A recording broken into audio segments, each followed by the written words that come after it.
Croire est une chose dont on parle souvent dans la foi chrétienne. Croire, il faut croire, frères et sœurs, et la foi. Et voir, c'est une chose dont on parle souvent au futur. Si tu crois, tu verras, on verra. Pourtant, ces deux verbes sont très, très importants dans l'accomplissement, dans les vécus de notre foi, dans la matérialisation de l'objet de nos promesses. Jésus-Christ utilise ces deux verbes, justement, lorsqu'il est en conversation avec une sœur qui vient lui dire que son ami, donc l'ami de Jésus, qui est un grand ami à Jésus, il est mort. Non seulement qu'il est mort, mais quand il est mort, on a pourtant demandé de l'aide à Jésus pendant qu'il était malade, il n'était pas là. Jésus arrive, le deuil est presque déjà passé, on vient déjà de l'enterrer. Mais Jésus lui dit ça, si tu crois, tu verras. C'est normal qu'après avoir entendu une phrase pareille, on n'ose même pas un instant imaginer qu'il est en train de parler de maintenant. On s'est dit que Jésus tente de nous consoler.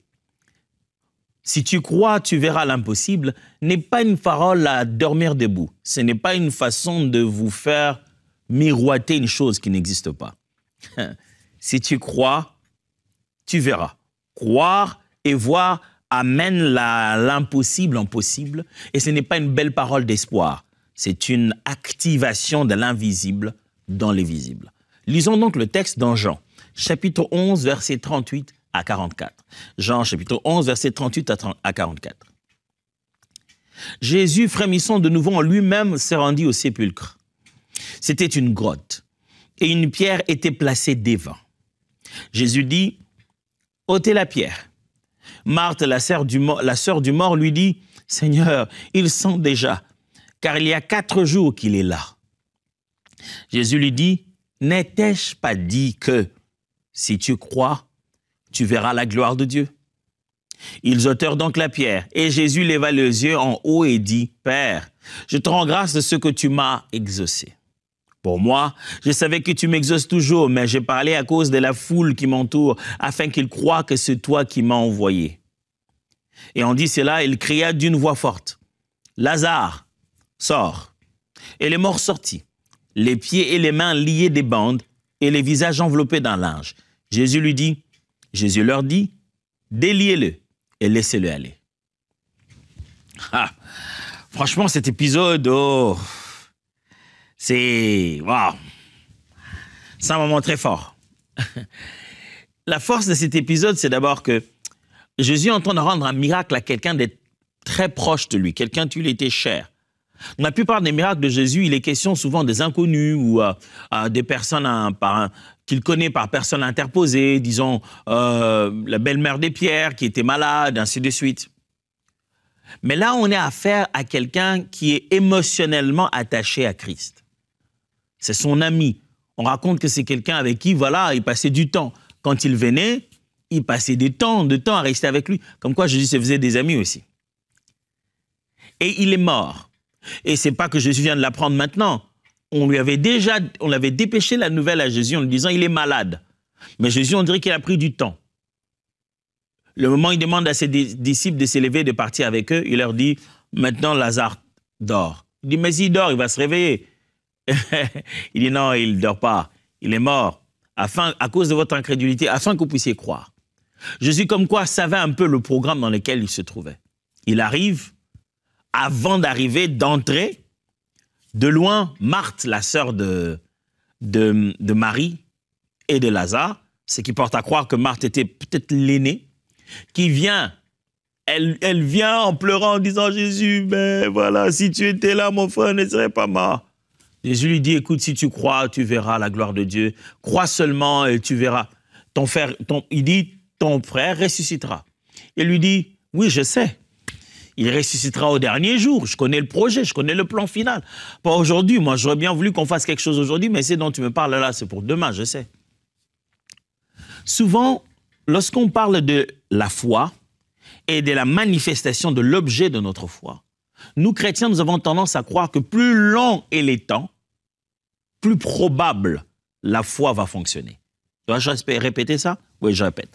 Souvent, chrétiens, nous pensons que si je crois pour quelque chose qui se fera plus tard, alors ma foi sera plus forte. Ou genre, on s'est dit en fait que je peux croire pour une chose qui se fera plus tard. Comme ça, je vais oublier quand ça se fera. Je n'aurai plus ressenti la pression de croire contre l'impossible. Si tu demandes à un chrétien de croire pour tout de suite, il a du mal à le faire. Si tu demandes de croire pour 20 ans, il dit oui, bien sûr. Au fond, il veut dire, ouais, même si ça se fait, je ne serai pas là. Et même si ça ne se fait pas, je ne serai pas là. Donc, on n'aura aucun moyen de vérifier cela. Alors, toute notre foi a tendance à devenir futuriste. On croit à quelque chose qui se ferait un jour. Ce n'est plus de la foi, ça. Ça devient que de l'espoir. Or, la foi, ce n'est pas de l'espérance. La foi, c'est de l'assurance de choses qu'on espère. C'est l'assurance, c'est être certain. Marthe donc dit, oui, ben, bien sûr, au dernier jour, je crois qu'il va... Je connais l'histoire, ça va finir comme ça, ils finiront tous par être ressuscités. Au moins là, ce ne sera pas l'objet de ma foi. Ce n'est pas ma foi qui va activer cette résurrection. La résurrection est déjà connue qu'elle se fera au dernier jour. Moi, j'adhère seulement au fait que cette idée-là est intéressante et qu'elle s'accomplira. C'est ça que nous aimons. Nous aimons adhérer à des faits qui sont déjà, connus comme ça pour l'avenir. Et nous appelons ça la foi. On dit, Jésus revient bientôt. Oui, je crois qu'il reviendra. Mais ça ne dépend pas de ta foi. Jésus reviendra dans tous les cas. Et nous aimons dire que nous avons foi dans quelque chose qui se fera sans sans nos efforts, sans notre approbation, sans notre participation. À ça, nous disons que nous avons foi. Mais quand notre foi nous est demandée comme une substance dont on a besoin pour élaborer la formule de l'accomplissement de ce que nous voulons maintenant, on ne sait pas donner cette foi-là. Jésus lui dit, si tu crois, écoute, ton frère ressuscitera. Il dit, mais bien sûr, je sais, c'est le dernier jour. C'est à la fin, là-bas, qu'il va ressusciter. Alors, Jésus arrive, il dit, bon, ok, où l'avez-vous mis? Parce que Marie est venue entre-temps, elle a pleuré grave. Jésus est ému, il dit, où est-ce que vous l'avez mis? On l'amène du côté du sépulcre. Alors Jésus veut donner des ordres qu'on ait ouvrir, ainsi de suite. Marthe dit, mais Jésus, il sent déjà. Ça fait 4 jours, on ne va pas faire un truc comme ça. Ça fait 4 jours, c'est pas hier. Ça fait 4 jours qu'on a voulu que tu sois là, tu n'étais pas là plus que ça. Il est déjà mort, là, il pue déjà, il sent déjà. Jésus se tourne vers elle et dit, mais c'est pas toi que j'avais déjà dit que si tu crois, tu verras la gloire de Dieu? Mais je t'avais déjà dit je t'ai déjà dit ce qu'il faut faire. Jésus dit, mais je t'ai déjà donné l'instruction dont on avait besoin pour que ton frère qui est là cesse d'être un mort en train de pourrir. Il n'a pas... Oh, gloire à Dieu. Frères et sœurs, vous savez, Dieu nous a donné des instruments puissants et nous aimons les utiliser comme... Nous aimons mettre l'intellect et ce que nous pensons être la force de l'homme est en fait sa véritable faiblesse. On veut placer un raisonnement limité à nos possibilités en se disant comment cela se fera-t-il? Pendant que Dieu parle de ses infinies ressources. Tout ce qu'il nous demande, c'est de lui faire confiance. Jésus a dit, est-ce que je ne t'ai pas dit si tu crois, tu verras la gloire de Dieu? Jésus n'a pas dit que tu vas les guérir. Moi, tout ce que je t'ai demandé, c'est faire confiance. Si tu fais confiance, tu vas voir ce qui va se passer. Mais elle n'avait pas fait confiance pour maintenant. Elle avait fait confiance pour demain, pour le jour qui viendront. Mon frère, ma sœur, je ne sais pas dans quoi tu es. Je sais que tu as tenté de faire ce que tu pensais être confiance en Dieu. En te disant, oui, moi j'ai confiance, pasteur, d'ici 12 heures, ça va se faire. Tu n'as pas confiance, tu as peur, tu espères. Tu espères que d'ici 12 heures, ça va se faire. La foi sait que ce qu'elle a à l'intérieur de son cœur, c'est ce qui fait arriver les choses. La foi ne lance pas un souhait dans l'univers en se disant que les éléments se mettent en accord et que possiblement la chose ait lieu. Non. La foi, c'est la décision intérieure de faire confiance à Dieu et de considérer que cette certitude d'avoir un Dieu capable est le moyen en lui-même pour l'accomplissement de ce qu'on veut voir. La foi, ce n'est pas s'asseoir dans le pourtour et entendre regarder un match. Non, la foi, c'est se mettre à l'intérieur pour le résultat. Crois et vois l'impossible. Mon frère, crois encore. Pasteur, j'ai cru, pasteur, non, les hommes ont déjà déçu. Pasteur, j'ai cru, j'avais vraiment cru jusqu'à la dernière minute. J'ai même eu des prophéties. Si tu n'arrives pas à croire aux prophètes, tu n'arrives pas à croire aux pasteurs, tu n'arrives pas à croire à qui que ce soit, crois en Dieu.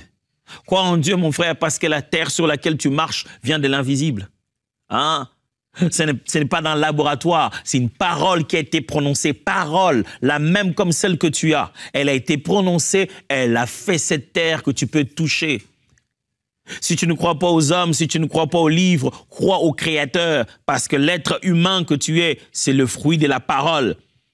Il a soufflé de sa propre bouche et voilà, l'être humain existe. Si tu ne crois pas aux hommes, si tu ne crois pas à la Bible, tu ne crois pas à ces émissions de télé, à ces prédicateurs, alors crois au Créateur de l'univers. Ce soleil qui ne te brûle pas malgré qu'il fait chaud, quelqu'un en maintient la distance et l'a fait exister par sa seule parole. Crois, je t'en supplie, mon frère. Crois pour maintenant, crois en Dieu. Ne crois pas à la chose qui doit se faire, crois à celui qui va le faire. Ne crois pas en comment ça va se faire. Crois en celui qui a les capacités de pouvoir le faire de plusieurs manières. Dieu peut faire la même chose de plusieurs manières. Fais-lui confiance à lui. Vous savez, j'ai souvent vu les banques, surtout, lorsque les banques font leur publicité, la plupart d'entre elles ont tendance à mettre en avant leur date de création. Banque Intel, depuis 1860, Banque Intel, depuis 1600, toutes les banques veulent dire qu'on est là depuis longtemps. C'est-à-dire qu'on a gardé l'argent de beaucoup de gens. Beaucoup de gens avant vous nous ont fait confiance. Et donc, vous avez le droit de nous faire confiance. On n'a pas perdu l'argent des gens, on n'est jamais tombé en faillite. Les gens nous ont fait confiance des années et des années. C'est pourquoi on est une banque fiable. On est là depuis très, très longtemps. Et on se lève un matin et on va déposer notre argent là-bas sans se poser la question, ceux qui étaient là en 1860, c'est toujours eux qui gardent l'argent? Non, on sait qu'ils sont tous morts. On sait qu'on n'a plus affaire aux mêmes individus. Mais puisque c'est la marque, puisque c'est la même institution, on fait confiance qu'il y a pérennité des principes. Mon frère, il n'est pas mort, le Créateur de l'univers. Il n'a même pas eu besoin de transmettre son sacerdoce parce qu'il est éternel. Il n'a pas donné à ses petits-fils le droit de gérer la banque. Il est écrit sur lui éternel, d'éternité en éternité, digne de confiance. Fais confiance à Dieu. Encore une fois. Pasteur, qu'est-ce qui montre que cette fois-ci, il va le faire? Parce que cette fois-ci, tu as compris que ta foi est une substance en elle-même. Ta foi est un moyen. Tu ne vas pas mettre la foi comme une pièce de monnaie que tu mets dans une machine à karaoké. Tu la places et puis ça va commencer à jouer. Non, non, non, non, non, non. Ce n'est pas ça. La foi, c'est amener cette substance à l'action. La foi, c'est se dire que ce que je viens de mettre dans mon cœur comme confiance, c'est ce qui produit la réalité de ce à quoi je m'attends. J'aime comme l'homme d'Hébreu le dit, dans certaines versions traduites en disant que la foi, c'est une main qui pénètre l'invisible pour prendre les choses dans l'invisible comme si elles existaient, comme si elles étaient physiques. On peut les toucher dans l'invisible et on le ramène dans la matérialisation. Et ça, c'est la foi. La foi ne dit pas que ce qui est invisible va se manifester. Non, la foi dit, la foi entre elle-même pour prendre et voir se manifester. Et c'est ce que Jésus voulait de Marthe. Il dit, Marthe, je ne te dis pas, écoute, un jour je le ferai. Non, je te dis, participe avec moi. Si tu crois, il y a une condition. Si tu crois, tu verras la gloire de Dieu. Alors, laissez-moi vous laisser partir avec ces 4 choses au sujet de croire et voir. 1. Il faut finir de croire avant de voir. Qu'est-ce que tu veux me dire, pasteur? Je vais juste te dire ceci. La foi doit être conjuguée avant que nous puissions consommer l'objet de notre foi. Ça peut pas se faire pendant, bien sûr, mais ça voudra dire que la foi a d'abord été conjuguée. Nous aimons voir pour croire, au lieu de croire pour voir. Mes amis, il faut d'abord finir de croire si l'on veut voir. Parce que c'est la foi qui produit la matérialisation de ce que nous confessons. Il faut finir d'abord de croire. Marc chapitre 11, verset 22 le dit. Marc 11, 22 à 24. Jésus prit la parole et leur dit, « Ayez foi en Dieu. Je vous le dis en vérité, si quelqu'un dit à cette montagne, « Ôte-toi de là et jette-toi dans la mer », et s'il ne doute point en son cœur, me croit que ce qu'il a dit arrive, il le verra s'accomplir. C'est pourquoi je vous dis, tout ce que vous demanderez en priant, croyez que vous l'avez reçu et vous le verrez s'accomplir. » Vous avez suivi ce que Jésus a dit ici? Il a dit, si quelqu'un dit à cette montagne, « Ôte-toi de là et jette-toi dans la mer », et il ne doute point en son cœur, mais croit que ce qu'il dit arrive, il verra s'accomplir. Il utilise ici 3 groupes. Le premier groupe, c'est ce qu'on croit. Le deuxième groupe, c'est ce qui arrive. Et le troisième groupe, c'est ce qui s'accomplira. Écoutez-moi, mes frères, entre ce que vous avez cru et ce qui va s'accomplir, il y a quelque chose qui arrive, quelque chose qui se passe. Jésus dit, si quelqu'un croit, il dit à cette montagne, ôte-toi d'ici, va là-bas, et qu'il croit que ce qu'il dit arrive, c'est-à-dire ce que je dis se passe maintenant, ça veut dire que je vais le voir après, dans les minutes suivantes, se manifester. Il existe un petit laps de temps entre le moment où l'ordre est donné à l'invisible et la manifestation dans le physique. Ce petit moment-là, c'est lui qui détermine si oui ou non vous aviez la foi. Ce moment-là peut être 2 secondes, 10 minutes, 3 jours, 4 jours, 2 semaines, 20 jours, 2 ans. Ce moment-là entre le temps où vous avez donné l'ordre à l'invisible et le moment où la matérialisation a eu lieu, Jésus dit, vous ne devez pas être en attente en se disant que ça s'accomplira. Vous devez croire que ce que vous aviez dit en ce moment-là est arrivé. Il faut d'abord croire, mes amis, avant de voir. Jésus dit, ce que vous demanderez, croyez que vous l'avez reçu. Là, croyez que vous l'avez déjà reçu.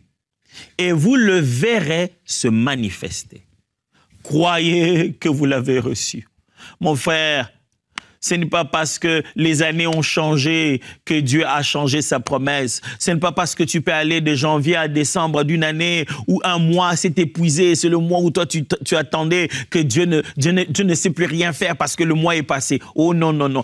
Croyez que vous l'avez reçu. Pas croyez que vous le recevrez. Vous l'avez. Vous avez cette guérison dans vos muscles. Vous avez cette transformation dans le cœur. Vous avez cette délivrance dans la famille. Vous avez cette promotion pour laquelle vous êtes en train de prier aussi longtemps, vous l'avez. Et après, vous le verrez s'accomplir. Deuxièmement, croire, c'est faire aveuglément confiance sans se soucier de la méthode. Jésus demande à Marthe, est-ce que je ne t'avais pas dit que si tu crois? Ouais, mais quand tu me l'avais dit, moi je me disais, c'est peut-être pour la résurrection, le dernier jour. Mon frère, si vous êtes en train de faire confiance à Dieu, si vous êtes en train de croire, sachez-le que c'est aveuglément faire confiance sans se soucier de la méthode. Et une chose qui perturbe souvent notre foi, c'est le comment cela se fera-t-il. Est-ce que vous avez déjà constaté que pour plus ou moins la même forme de question, l'ange a répondu à Marie et pendant que l'ange a carrément puni Zacharie? Marie est étonnée, on lui dit, tu tomberas enceinte comme ça en étant vierge. Elle s'est dit, mais c'est quoi cette affaire? Mais comment cela se fera-t-il? Je n'ai pas connu d'homme. L'ange lui dit, t'en fais pas, l'Esprit te couvrira de son ombre. L'ange lui explique. Mais Zacharie lui dit, non, mais ma femme, elle est déjà vieille. Comment ça va se faire? L'ange dit, parce que tu as douté. Je suis Gabriel qui me tient devant l'Éternel. Parce que tu as douté de mes paroles, tu resteras muet. Jusqu'à ce que cela s'accomplira. Mais, allez, Gabriel, attends, entre nous, tu vois pas quand même qu'il a raison de se demander comment ça va se faire. Sa femme est déjà vieille et ils ont attendu depuis longtemps. Mais il y a le comment cela se fera-t-il, qui est un questionnement, d'émerveillement, en se disant, je sais que ça se fera, mais je suis tellement anxieuse, je suis tellement dans l'attente en me disant, écoute, ce que je sais qui se fera là, comment ça se fera? Et il y a une autre question qui ressemble, qui veut en fait dire, ah, ça c'est pas possible, comment ça va se faire? C'est infaisable. Mes frères et sœurs, certainement, quand vous vous focalisez sur la méthode, vous allez voir s'élever les difficultés. Pourquoi? Parce que vous êtes limité par vos moyens. Dieu accomplit ses promesses par ses moyens. Est-ce que Marthe se disait-elle qu'en venant devant la tombe, Jésus allait juste parler? Je ne pense pas qu'il imaginait ça. Que Jésus se mettrait là-bas et disait « Lazare, sort !» et que Lazare sortirait avec les bandeaux sans puer, pas d'odeur, au point que Jésus leur dit « Allez le délier » et on va simplement le délier. Marthe n'avait pas ça en tête. Mes frères, Dieu a des méthodes que vous n'avez pas. Dieu a des moyens qui ne sont ni dans la Constitution, ni dans le règlement d'ordre. Il y a des moyens qu'il n'y a pas dans les règles humaines que Dieu a et dont il va user pour accomplir sa promesse. Toi, crois en lui et lui, il fera le reste. Troisièmement, la foi commence dans l'alignement du langage. Quand quelqu'un croit, l'une des premières expressions de cette conviction intérieure, c'est la façon de parler. Son langage s'aligne maintenant à sa conviction intérieure. Jésus lui dit, « N'étais-je pas dit ?» C'est-à-dire que avant cette conversation, moi, je t'avais déjà parlé. Et dans mon langage à moi, il n'y a pas d'obstacle. Je t'avais dit que ton frère ressusciterait. Et regardez le langage de Jésus. Oh, gloire à toi, Seigneur. Jésus était, waouh, incroyable. Seigneur, ouf, donne-nous de te faire confiance comme ça. Il n'y a pas d'obstacle, même dans le langage, dans le raisonnement, même dans le vocabulaire de Jésus. Il n'y a pas d'obstacle. Il n'y a même pas d'option que ce ne serait pas possible. Dès les premières minutes qu'il parle à Marthe, il lui dit, écoute, ton frère ressuscitera. Écoutez les obstacles dans Marthe.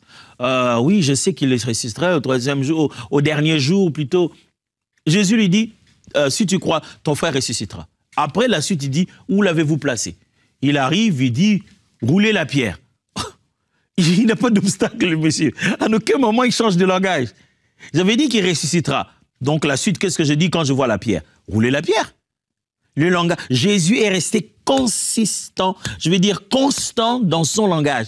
Il a maintenu le langage de ce qu'il sait que ça va s'accomplir. C'est pourquoi j'insiste, mes amis, la foi, c'est pas juste espérer qu'une bonne chose pourrait arriver. C'est savoir maintenant que ça se fera. C'est comme quand vous allez aisément appuyer l'interrupteur. Vous savez qu'il y a l'électricité. Quand vous appuyez l'interrupteur, vous attendez à quoi? Vous appuyez en vous disant, quand j'appuie, pouf, ça va s'allumer. Vous êtes rassuré puisqu'il y a l'électricité. Il n'y a même pas dans votre tête de l'obstacle. En vous disant, bon, peut-être que je vais appuyer maintenant, l'électricité n'est peut-être pas arrivée jusqu'ici. Vous n'avez même pas d'obstacle. C'est pourquoi vous donnez un ordre même à un enfant à la maison. On dit, écoute, allume l'interrupteur, allume la télé. Ton langage est lié au fait que tu sais qu'il y a l'électricité.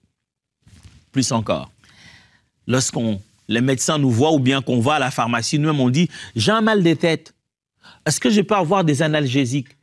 Quelque chose contre les douleurs, contre les maux de tête. Tu ne te poses même pas la question si ça marchera. Tu sais que ça s'appelle des pilules contre les mal de tête. Et tu le prends en sachant. Tu ne t'attends même pas à ressentir quelque chose vers ta jambe. Non, tu sais que tu vas chercher dans ta tête si ça va mieux. Et plus encore, tu te dis, puisque j'ai déjà pris les médicaments, je préfère me calmer, dormir un peu. Tu vas sous la couette. Tu te mets même en position de recevoir ta guérison. Parce que tu es garanti de cette pilule, sans même savoir si tous les molécules actives étaient réellement à l'intérieur et que peut-être cet emballage était une arnaque. Mais tu es rassuré. Et dans ton langage, tu le dis. On dit, comment ça va? Ouais, ça va, ça commence à aller, je viens de prendre quelque chose. Dans 10 minutes, ça ira mieux. Tu sais que ça ira mieux dans 10 minutes. Dieu, donne-nous de te faire confiance plus qu'on en fait aux médicaments. Donne-nous de te faire confiance plus qu'on en fait à des hommes. L'industrie pharmaceutique et les médecins vous diront que quelquefois, c'est que des effets de placebo qu'ils ont dû faire à leurs patients. Ils n'avaient rien. Même ce qu'on leur a donné, c'était rien. Il n'y avait pas de molécules actives. Mais la personne après a dit, je me sens mieux. Est-ce que tu peux faire confiance à Dieu? Crois, je t'en supplie. Tu verras que Dieu est digne de confiance. Et commence à les mettre dans ton langage. Parle la foi. Si tu sais que tu as cru, parle comme quelqu'un qui a cru. Enfin, sache-le bien que les attributs de Dieu sont une raison de lui faire confiance. Pourquoi ferais-je confiance à Dieu? C'est parce qu'on sait que la molécule dans le médicament, c'est la même molécule. Hein. On connaît cette molécule. On regarde même derrière. Ah oui, ça, le paracétamol. On sait ce que fait le paracétamol. On sait. On sait ce que cette substance fait. Mes amis, Dieu, ses attributs sont restés constants. Il est le même hier, aujourd'hui et éternellement. C'est lui l'alpha et l'oméga. C'est lui Yahweh Jireh. C'est lui Yahweh Rapha. Dieu est comme ça depuis toujours. Il est plus fiable que les substances qu'on a prises dans la nature.